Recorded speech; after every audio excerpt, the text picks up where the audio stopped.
Hello everyone, this is Satyam. Welcome to my channel ATM classes by सत्यम।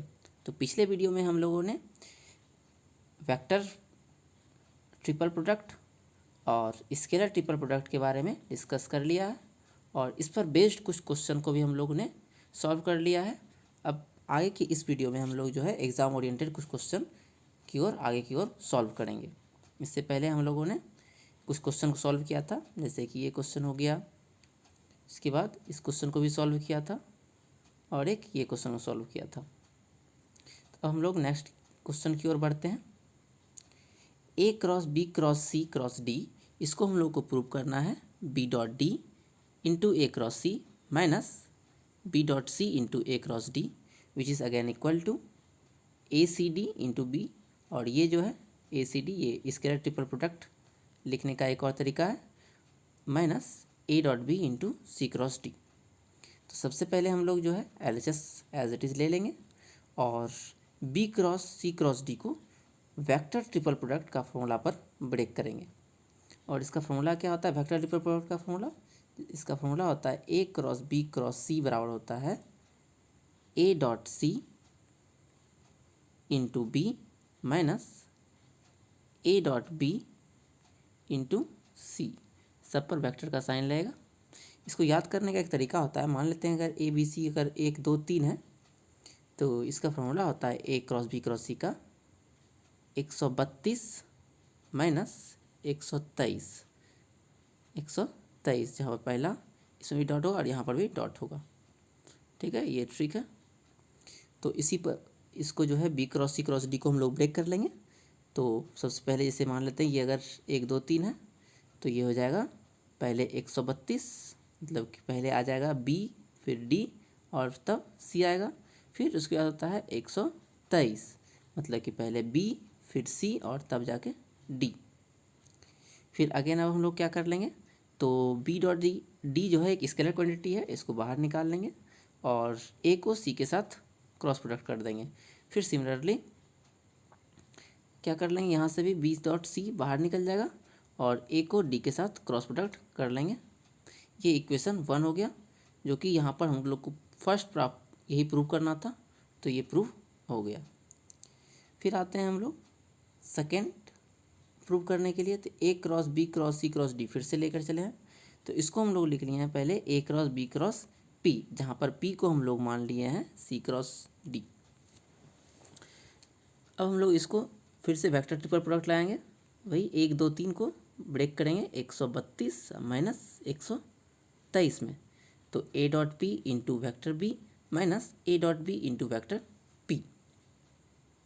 अब again हम लोग क्या कर लेंगे, तो इस पी का मान जो है जो हम लोग माने थे, इस पी को सी क्रॉस डी, उसका मान यहाँ पर पुट कर लेंगे सी क्रॉस डी, और यहाँ पर भी पी का मान सी क्रॉस डी पुट कर लेंगे। अब यहाँ से ये बन गया scalar triple product A C D और बी एज इट इज़ रह गया और ये बी एज इट इज़ रह गया ए डॉट बी और सी क्रॉस डी। तो फ्रॉम 1 यहाँ इसके बाद हम लोग क्या लिख लेंगे, from 1 and 2, from 1 and 2 we get the required result. ठीक है, तो ये हम लोग का प्रूव हो गया। अब हम लोग बढ़ते हैं अपने अगले क्वेश्चन की ओर।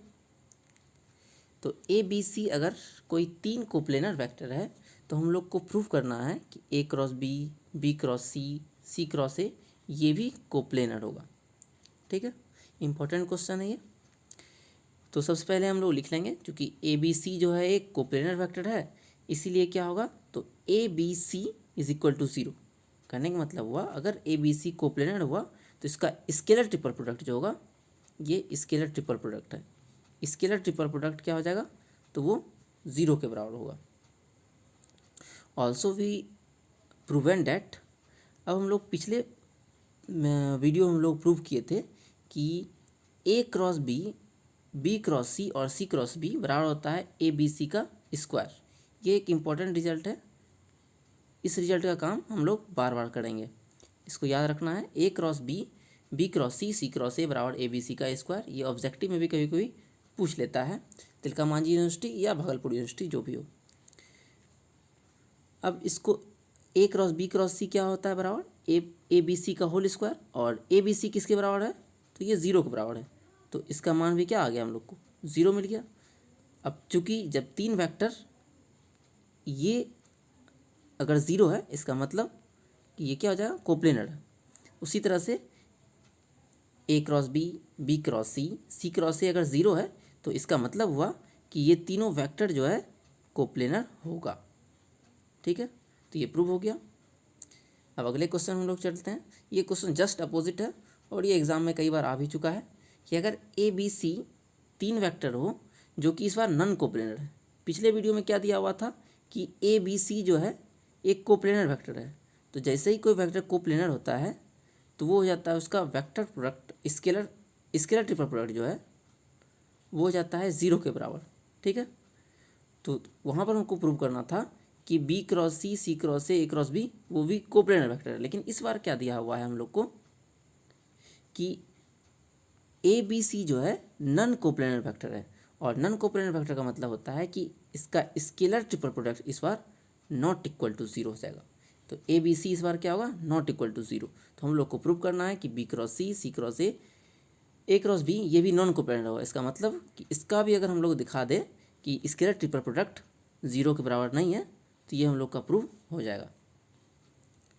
अब चूंकि सपोज कर लेते हैं फिर से, suppose that vectors A B C are non coplanar, और चूंकि नॉन कोप्लेनर है इसलिए जो है इसका स्केलर ट्रिपल प्रोडक्ट क्या होगा 0 के बराबर नहीं होगा। स्केलर ट्रिपल प्रोडक्ट जो है 0 के बराबर नहीं होगा। फिर से एक फार्मूला आप लोगों ने याद किया था जो A cross B cross C cross A, ये ए बी सी के स्क्वायर के बराबर होता है। अब चूंकि ए बी सी जो है 0 के बराबर नहीं है, इसका मतलब इसका मान यहाँ पर भी हम लोग पुट करेंगे तो ये भी जो है 0 के बराबर नॉट इक्वल टू 0 मिलेगा हम लोग को। फिर साथ ही साथ अब हम लोग को क्या मिलेगा,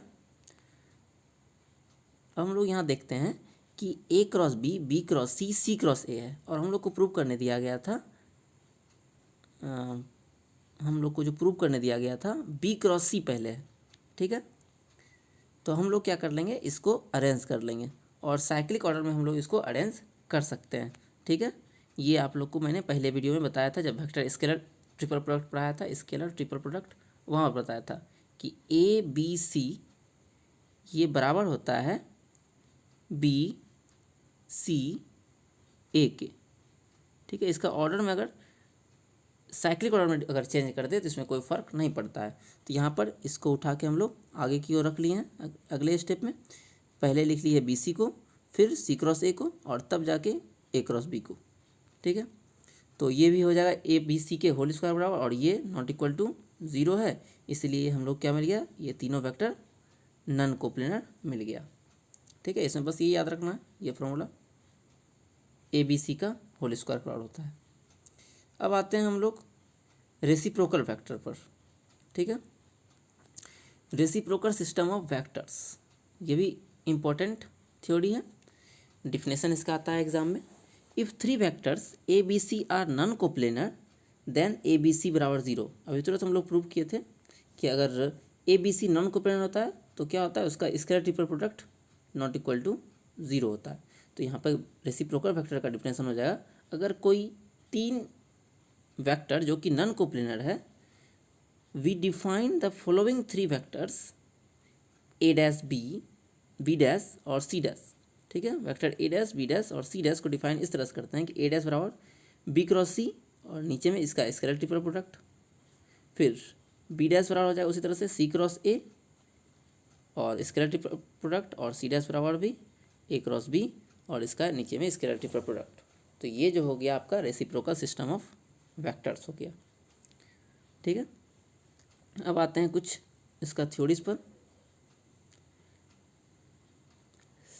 इन this case the vector A B C are called the reciprocal system of vectors corresponding to the given vectors A B C. वहाँ पर जो है A dash B dash C dash जो था वो ए बी सी का रेसिप्रोकल वेक्टर होगा। फिर से यहाँ पर हम लोग लिख सकते हैं फॉर्मूला क्या था, ए डैश बराबर था बी क्रॉस सी और नीचे में था ए बी सी। ठीक है, सब पे वेक्टर का साइन था। उसी तरह से बी डैश सी डैश भी निकाल लेंगे हम लोग। अब आता है सेल्फ रेसिप्रोकल सिस्टम। ये क्या होता है, तो when a basis A dash B dash C dash and its reciprocal.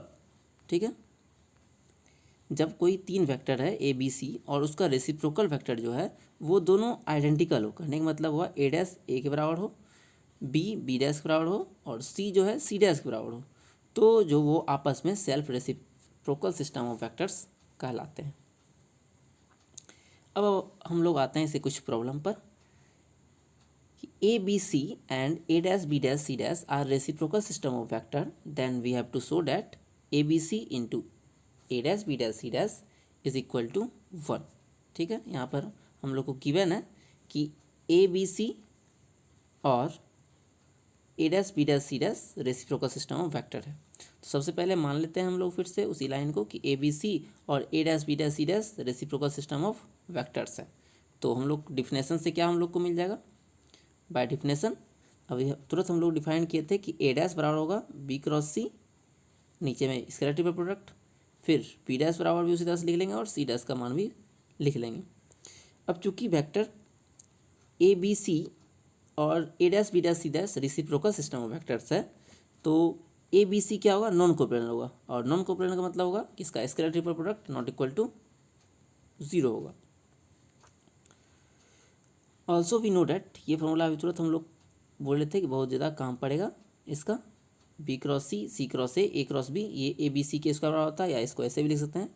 यहाँ पर इसकी जगह पर हम लोग जो लेफ्ट हैंड है उसको ऐसे भी लिख सकते हैं, हम लोग ए क्रॉस बी से भी स्टार्ट कर सकते हैं, फिर बी क्रॉस सी और फिर सी क्रॉस ए भी लिख सकते हैं, दोनों एक ही चीज़ होता है। ठीक है, तो ये बराबर ए बी सी के स्क्वायर बराबर हो गया। अब हम लोग लिखते हैं A dash B dash C dash, तो A dash B dash C dash बराबर क्या हो जाएगा, B cross C cross A और ए क्रॉस बी और नीचे में इसका होल क्यूब हो जाएगा। ठीक है, अब चूंकि ये जो है ऊपर वाला न्यूमिनेटर जो है हम लोग का ये बराबर होता है ए बी सी के स्क्वायर के, तो इसका वैल्यू हम लोग यहाँ रख देंगे ए बी सी का स्क्वायर, और नीचे में उसी का क्यूब है, तो स्क्वायर से ये क्यूब कैंसिल हो जाएगा और 1/ABC आ जाएगा। तो अब क्या हो जाएगा, ये 1/ABC को हम लोग LHS में ले जाएंगे, तो हम लोग का रिक्वायर्ड रिजल्ट जो है वो मिल गया कि ABC into A dash B dash C dash बराबर 1। तो यहाँ पर यह वीडियो भी ख़त्म हुआ। तो अगर आप लोग को ये वीडियो पसंद आया तो प्लीज़ लाइक के काले बटन को ब्लू बना दें इस तरह से। थैंक्स।